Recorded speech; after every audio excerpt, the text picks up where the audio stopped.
Yo, what is up, ladies and gentlemen? Hollywood here, back with my boy D2 for a quick little video. As you can see here, the image on the screen, mistake of the year. Did WWE just commit the biggest mistake of the year so far? And yeah, me and D2 just have a lot of thoughts over this topic, as I'm sure all of you do. If you're a returning listener, thank you for coming back. If you're brand new here, welcome to DTF Sports Media YouTube channel, where we go over everything from pro wrestling, sports, fantasy sports, DFS. You like it, we got it. But let's jump right into this video. So D2, how you doing today, man? Hey, not too bad, man. How about yourself? Doing well. You know, it is the day before July 4th here in the United States, so I'm looking forward to some good grilling going on tomorrow. Looking forward to hopefully a good episode of Monday Night Raw as well tonight. But before I can really enjoy the show, man, I just gotta I gotta talk about the LA Knight stuff, man. So for those who maybe didn't catch the Money in the Bank pay-per-view, LA Knight was one of the participants in the men's Money in the Bank ladder match, and I think it's safe to say that he was the overwhelmingly fan favorite, who the fans wanted to see win. Would you go as far as to say that? Absolutely. Like, it was undeniable, the reactions that he was getting in the crowd, and you can't say, you cannot, I know there's some criticizing haters out there. It's like, oh, well, yeah, that's just the England crowd. They boo who you're supposed to cheer, and they cheer who you're supposed to boo. No, LA Knight gets these reactions in the United States. He gets them in Canada. He gets them over there in the UK. He gets them everywhere, because LA Knight is over. Yep. And so even though, with that much momentum, that much crowd fanfare, did you think you would put the men's Money in the Bank briefcase on him? But no, he did not win the match. They teased us. They made us think he was going to win, which to me shows me that they know that he's hot right now, and that we want him. And they definitely know. They definitely know. But anyway, Damian Priest ended up winning the match, and that's I don't have anything against Damian Priest. I'm actually a Damian Priest fan. Same. He did great work as a babyface all through NXT. His, first year and a half on the main roster, and he's been doing, in my opinion, even better work as a heel. My like for Damian Priest goes all the way back to pre-WWE when he was in Ring of Honor as Punishment Martinez. He's a great guy, man. He's amazing worker, able to do moves that he should not be able to do, being like almost 7 feet tall. So, it's just like nothing against him, but it just felt like it was LA Knight's time. Definitely felt like it was LA Knight's time. I like Damian Priest, man, but I'm not ready to see Damian Priest as a world champion. Yeah. And I mean, if you were going to make him a world champion, you could have at least done it in a much better way. I mean, honestly, I'd be okay with Damian Priest holding the briefcase if Finn was the world heavyweight champion. But yes. Obviously that's not the case. Yes, and that's something else I would love to get into in this video. Like, okay, so if you're going to give Damian Priest the Money in the Bank, why not give us the best possible storyline that you can around this by pitting the World Heavyweight Championship on Finn Balor? Finn Balor should have won that match against Seth Rollins, especially the build to the match. Finn Balor looking like a beast. I understand that most people is like, oh, well, it's not realistic for Rollins to only have a month-long title reign. Why not? John Cena's done it. Why not? He's been literally defending it every single week. The man's already defended the belt probably more times than Roman's defended his over 3 years. Really, though, man. Really, like, and that would be something that's shocking. It's like, oh shit, Finn only held, or Rollins only held the heavyweight title for a month. Like, we thought he was going to hold it, until Survivor Series, until Royal Rumble. We're also trained and ingrained to expect long title reigns nowadays for the world titles, especially. That it's like sometimes going back to the Attitude Era type booking, which happened both in WWF at the time, as they were called, and WCW and ECW, where guys are trading the title back month after month, like Austin and Rock and Triple H and Austin, Taker getting thrown in there, Mankind getting thrown in there, like hot, they call it hot shot booking, but it works sometimes though, man. I mean, especially when the moment calls for it. Yep. I think the You most. don't have to. You don't have to go to one way or another. You know, you can just have a healthy blend of things. Yes, yes, and that would make it less predictable. And you know what? I honestly think that they're just so obsessed with keeping Rollins as the champion just to counteract this whole Roman thing. You know, Roman's not going to defend his belt, but 4 times a year, or, you know, at this pace, it would be like that, assuming he's going to defend it at SummerSlam. So it's like, they want to have somebody like Rollins in there to defend it every week, so, like, forget that Roman never defends his belt? I just find it to be lame booking to continuously. I mean, right now he's not held the belt long. You know, I'm not gonna bitch about how long Rollins has held the belt or anything.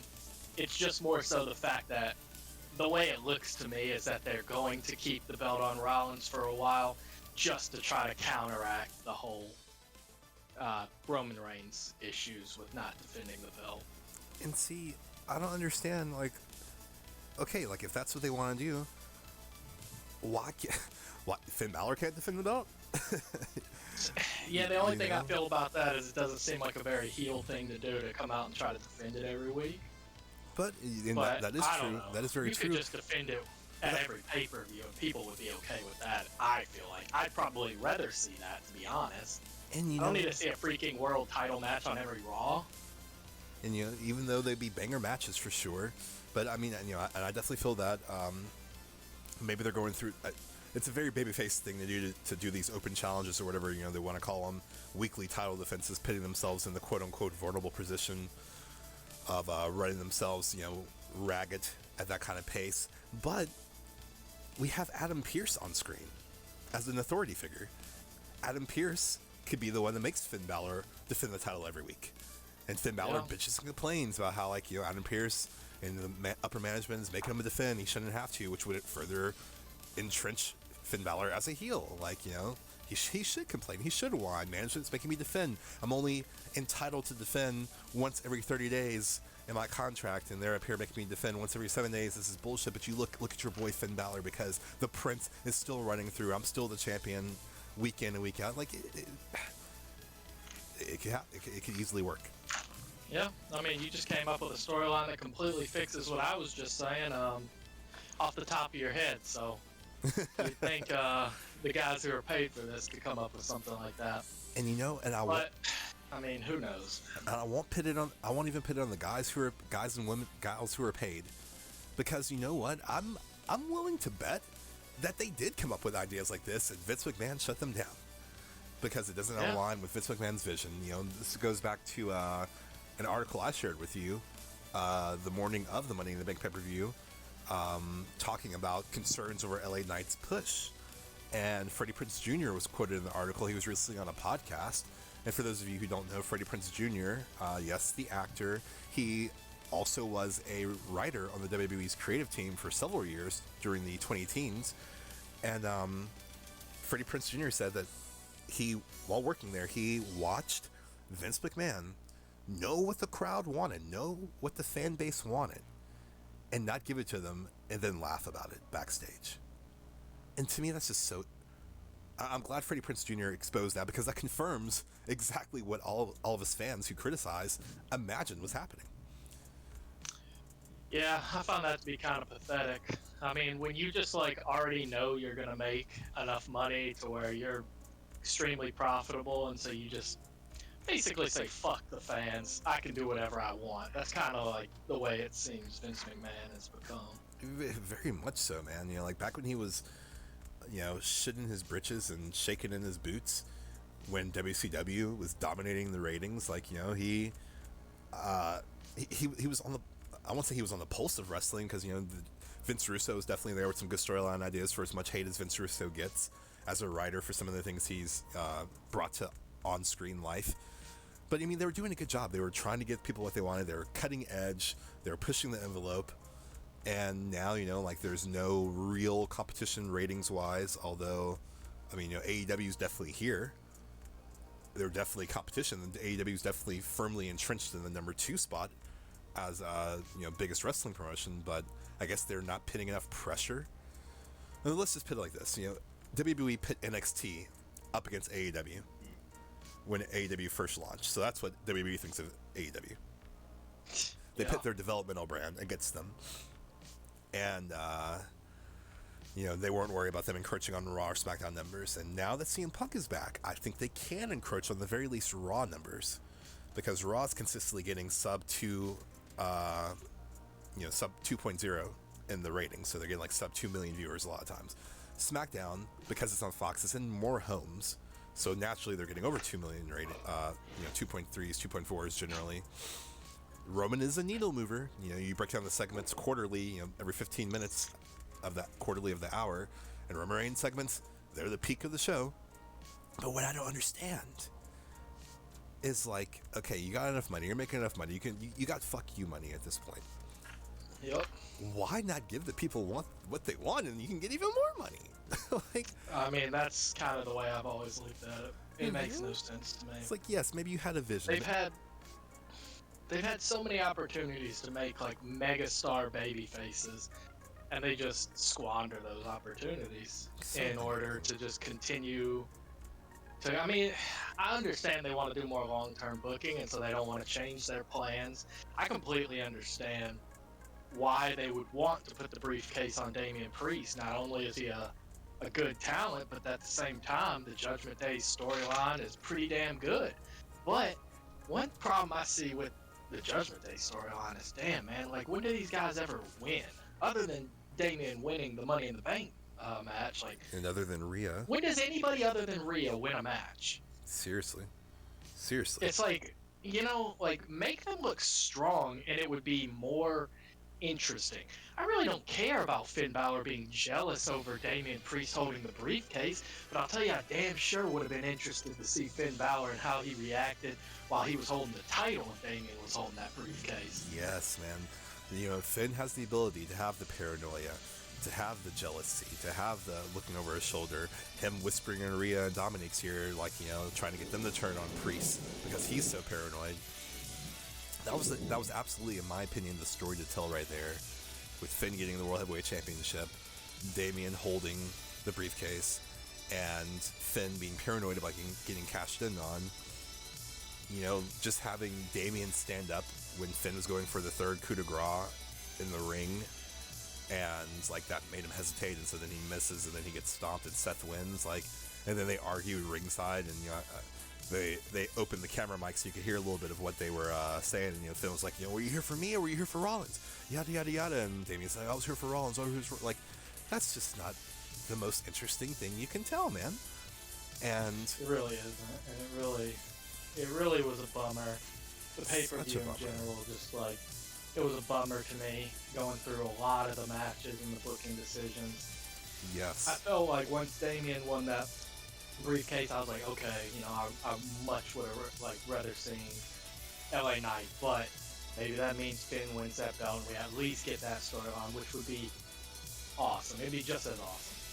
But, you went for the, let's just go with the route we wanted to go on the whole time and hope people like it. It's just I don't think that people are going to like it, not as much as they would have liked seeing LA Knight or seeing the Judgment Day with the belt and briefcase. I mean, I feel like those were your two options to be big time, just good storylines. And I understand too, Damian at least already had a built-in storyline with him winning the briefcase. I guess LA Knight didn't have a whole lot going as far as a storyline that could carry him, but I mean, whose fault is that? Yeah, precisely. And that's what I was going to say a minute ago. I'm glad you said that because I totally forgot. Yeah, I guess you could make the argument that Damian Priest is on TV week in and week out, LA Knight, until Money in the Bank season. We hadn't really seen him since Royal Rumble. I know we've seen him in some backstage stuff online. But, I definitely have missed my fair share, handful of SmackDowns over the past 6 months, and maybe he has been on SmackDown, but you can make the argument that Damian Priest had the more prominent spot on the card. But like you just pointed out, though, when was the last time he won a feud match? Not just a random, okay, I got this Monday Night Raw match against Mustafa Ali. Someone I'm not feuding with at all, and somebody who WWE honestly should be treating better because Mustafa Ali is a hell of a fucking talent.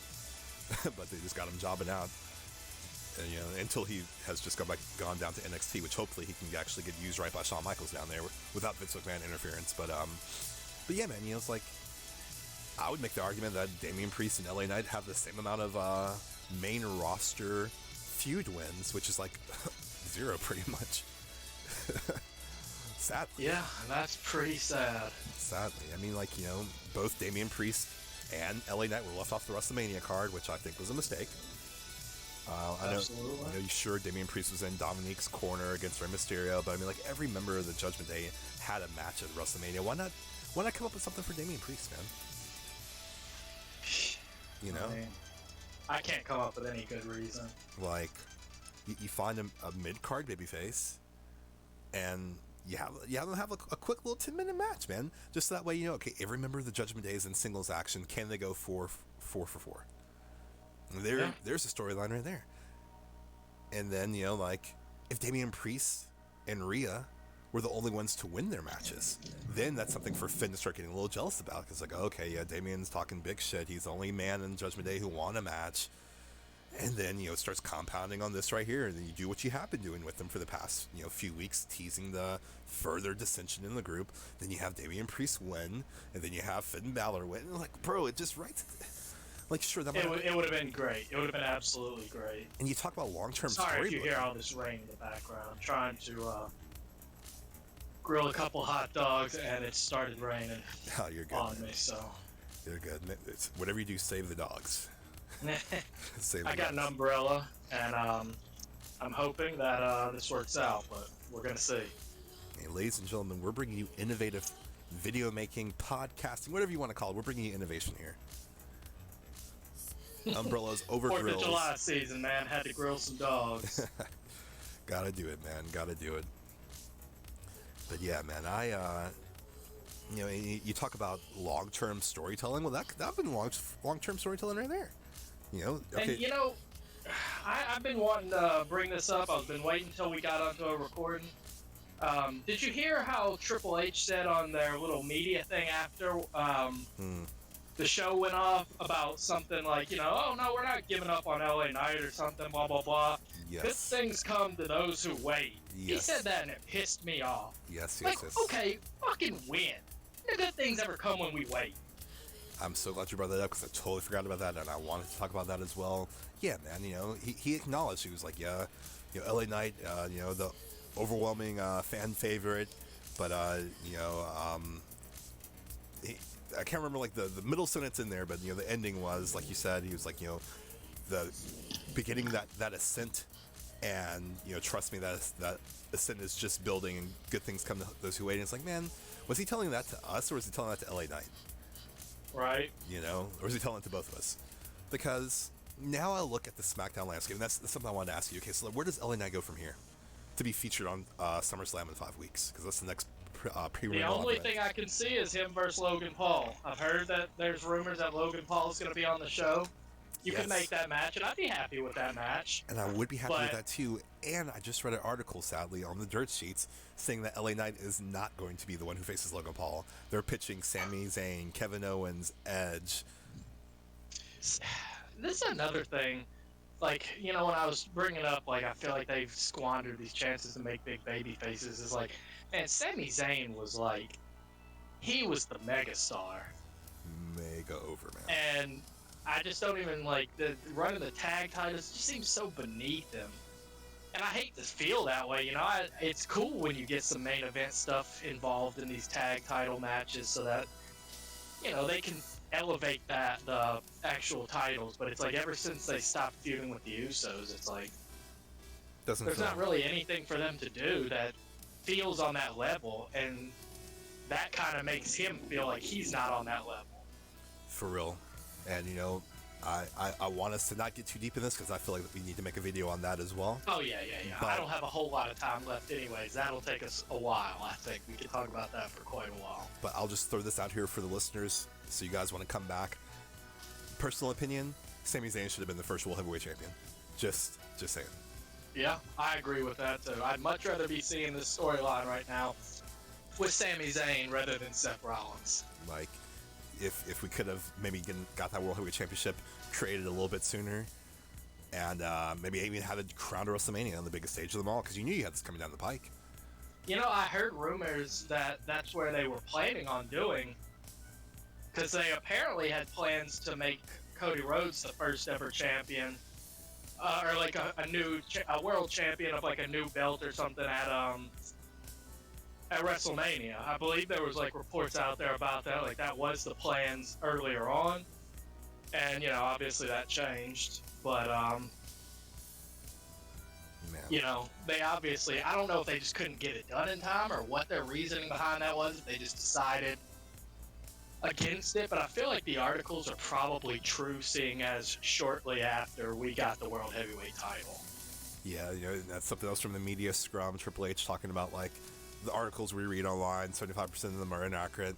I don't think it's that high of percentage, honestly. I honestly don't either. I think most of them are probably accurate. You probably just change things. Yeah. I think that, in all honesty, you should really look at your staff and like figure out like how all this stuff leaks out, because I mean, dang, I think it would be a lot more enjoyable to watch wrestling without the dirt sheets. Yeah, I try to stay away from the dirt sheets, honestly, just so I can not spoil shit. I'll usually get on there on like pay-per-view days just to see some buzz, but I honestly think they leak the stories themselves, man, a lot of times. Just to see the reaction. Gauge crowd reaction, generate social media buzz, get people get people talking.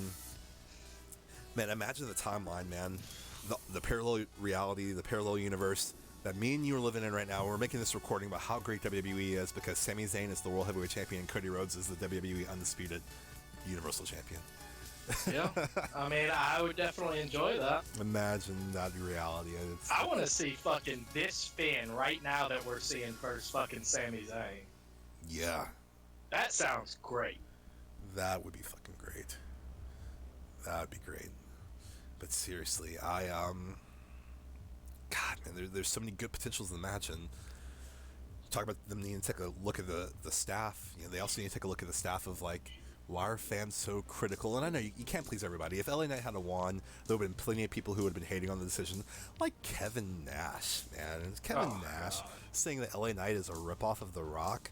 How? Fuck Kevin Nash. Because the guy can cut a promo? What an overrated wrestler. Right. You know, Well, your opinion shouldn't even matter. I mean, I guess ours shouldn't either. But, you know, our opinions don't matter. But we're still going to give them to you. And, you know, Kevin, Big Daddy Cool, if by chance a clip of this makes it to you, man, you know, like, I've been a fan of yours, man. All the way back to the Vinny Vegas days. Okay?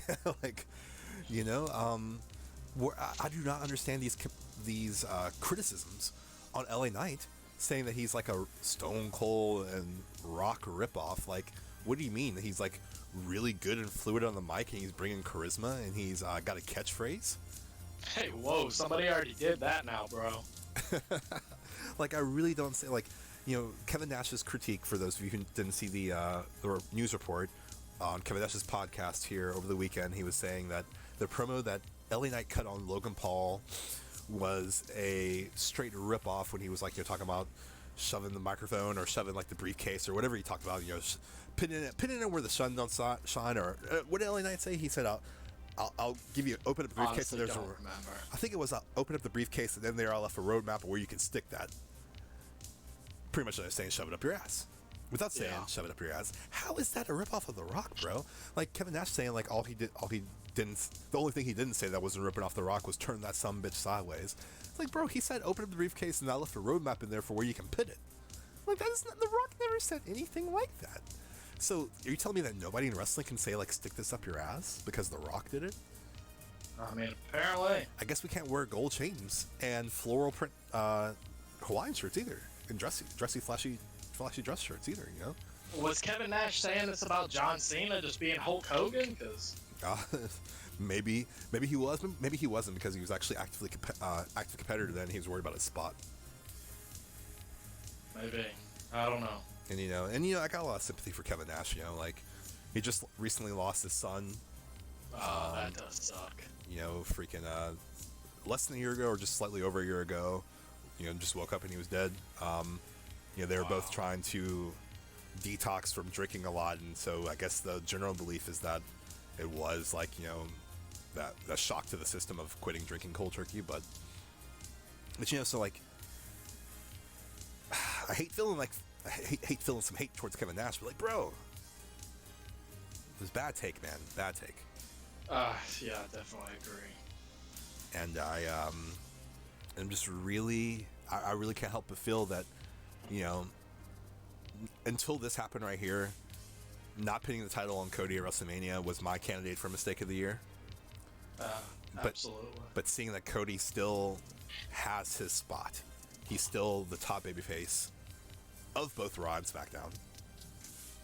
And I only say that because, like, technically LA Knight is heel. If LA Knight were to officially turn face, then he would definitely be the top face of SmackDown. And then you have Cody as top face of Raw. But yeah, I just, and now they're saying, like, okay, they're pitching matches for, you know, they got 6 matches penciled in for SummerSlam, and Logan Paul is expected to be the 7th match, and it's not going to be against LA Knight, even though that him and LA Knight have had the most interaction. You know, I would say that still doesn't make me think that it's not going to be LA Knight Logan Paul. I hope so, man. I hope it is. Because what else can he do? If you have LA Knight not be on the card, match, man. If you don't do that match, then you don't believe in LA Knight. Because I just don't see any other match that's going to be at that level, you know, or be like, just give him an actual, like, high-profile match. I just don't see it. I don't see who he could, like, feud with. Seriously, man. Like, I've sat here. Seems like AJ Styles is in a feud with Karrion Kross right now. Yep. And so unless they were to end that after the one match this coming SmackDown, which I don't think it should. No. You Give Kross a chance, you know. Exactly. You know, like, there should be some hijinks and shenanigans, and honestly, we should have the conclusion match be at SummerSlam for those two, because we need more building of stars. Yep. But yeah, you know, I'm looking here at the report right now. You know, the names that have been pitched to face Logan Paul, or in addition to these matches, you know, this is according to Dave Meltzer now. In addition to these matches, Logan Paul is expected to wrestle at the event in some sort of showcase match, but Meltzer reported that the expected opponent was not going to be LA Knight, as many would assume. Names such as Seth Rollins, Kevin Owens and Sami Zayn, and probably Edge were thrown out as potential opponents. So would that make, like, you know, Logan Paul being a tag team match for the tag titles maybe against KO and Sami? But it's just like, dude. If he was in that tag match, then put him in the tag team with LA Knight. Yeah, hey, there's something right there. Because you gotta do something with this guy. I wouldn't mind seeing a Sami Zayn LA Knight match, you know, but obviously they're gonna be doing tag team stuff, so you could do that. But I mean, that's going to be a problem because the crowd wants to boo Logan Paul, and they definitely don't want to boo LA Knight. Definitely not. And if you were to put him in the tag team match, I guess they could play on that dynamic right there where LA Knight is like, yeah, baby, you know, like, I'm what it is, and you suck fucking turds. And Logan Paul could be like, yo, I'm the bigger star. What are you talking about? Freaking, That'd be interesting. I'd enjoy it. And then you have Logan Paul turn on LA Knight at SummerSlam, much like The Miz turned on him after their match at WrestleMania. But you have Logan Paul maybe cost them the match because he just hates LA Knight so bad. And that would firmly entrench the babyface turn for LA Knight right there. Yeah. And, but yeah, man, LA Knight needs to be somewhere on this card, man. You know, I guess we can go ahead and start wrapping it up. I just looked at the clock. We've been going on for almost 30 minutes on this topic. But I gotta get these dogs off of here. But yeah, it's just, there's no one else on the SmackDown card that I can think of. You know, Austin Theory's, you know, like, okay, maybe LA Knight could go for the US title, but it'd be heel versus heel. I guess you could easily turn LA Knight face at this point. But it seems like they don't want to have him in the mid-card picture. And honestly, the kind of over he is, he needs to be in the main event. Yeah, I would honestly not enjoy seeing him on the US title. Same. And, you know, like, the only thing that would be like, okay, he's got a mid-card title, but it's a high-profile spot, as if he were to be the one to dethrone Gunther if they were on the same brand. Yeah, now, see, that would be okay. Like, the U.S. title seems like the most useless title in the entire company to me. Like, I hate the U.S. title. Hey, man. Don't forget about the 24/7 title when it was around. That provided us some hilarious spots. R-Truth, God bless, he made that title. R-Truth and Akira Tozawa and Dana Brooke and Reggie. Some great fucking comedy there, but yeah, man, U.S. title does not feel on par with the IC title right now. Not even close, dude. And I mean, look at their champions. right, and I feel like what Cody Rhodes said during his little media scrum appearance, like John Cena talked to him and saying like, check the numbers, look at what things are going. There's a difference between like the crowd firmly getting behind somebody and being soup de jour, which is true. Are you the flavor of the day, flavor of the month? Are you the soup of the day? Or are you actually entrenched as the guy? But I mean, like, considering that LA Knight's been getting these reactions and they've been highly being built for the past, like, since Royal Rumble, like, I would say that he's got firm fan support. I don't think he's soup de jour. I definitely agree with that. At this point. But I guess we've said about all that we can say. We'll have to see what LA Knight is doing this Friday on SmackDown. It sounds like it's going to be a good episode with the Usos announcing on their Twitter that they are pitting Roman on Tribal Court on this Friday's episode, the same way they did to Sami Zayn back earlier this year. Hey, okay, repeat that?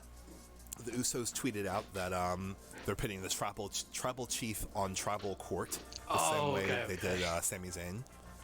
Interesting. Back in January, and that was a great segment with Sami Zayn right there, and Jey Uso coming to Sami Zayn's defense during the trial. So I hope it is as entertaining as that. I'm hoping that Roman Reigns blames the loss on Solo Sikoa, and that causes Solo to finally flip, or at the very least build us towards thinking that it's not very long until Solo flips on him. See the rumored match for Roman at SummerSlam is going to be Jey Uso versus Roman Reigns. I think it should be a triple threat with Jimmy in there as well. I'd like to see a triple threat more. Or a fatal four-way. And just have all the bloodline going against each other. I know Jimmy and Jay have talked about their dream matches having a singles match against each other at WrestleMania, so they're open to the idea of working against each other. I mean, I think it'd be cool. This is, I don't have time to talk about it now, but this is something that I thought would be cool if it happened. I mean, maybe it still could happen next year or whenever, but I think it would have been really cool if maybe at SummerSlam Jay was the one to finally beat Roman Reigns, or maybe it happened at Money in the Bank. Either way, have Jimmy be the one who won the Money in the Bank briefcase. It could almost be kind of like how the Shield, they all held the title the same night. You could have done the same thing with Jimmy beating Jay beating Roman, and then Jimmy cashing in on him and just being like, sorry, man, whatever. You could have played it up. I think that could have been interesting too. But that could have been cool, man. That could have been cool. We got a lot more to talk about for sure. Obviously, this went on twice as long as we were expecting, so we obviously got a lot to say. Indeed, we do. And I guess on that note, let's go ahead and wrap it up. Just want to thank you guys for tuning in and checking out this video. If you enjoyed the content, hit the like button, please. Leave a comment letting us know what you think about LA Knight. Do you think he should have won? Are you happy that he didn't win? All the engagement helps us with the YouTube algorithm, especially us being a brand new channel trying to get content out here. And we want to grow the DTF family, baby. So hit that subscribe button if you're DTF. Join the tribe, because we are the tribal chiefs of YouTube when it comes to talking about wrestling, talking about sports, talking about fantasy sports, talking about DFS. I want to put some videos out here talking about the NBA free agency, because there's been some interesting moves happening here lately. So yeah, hit the subscribe button and hit the notification bell to stay up to date with all the new content we're putting out. And like D2 just said, we have a lot to talk about when it comes to what WWE is doing right now, and I also want to start talking about some AEW stuff. So make sure you check back frequently, and until next time, we are out of here.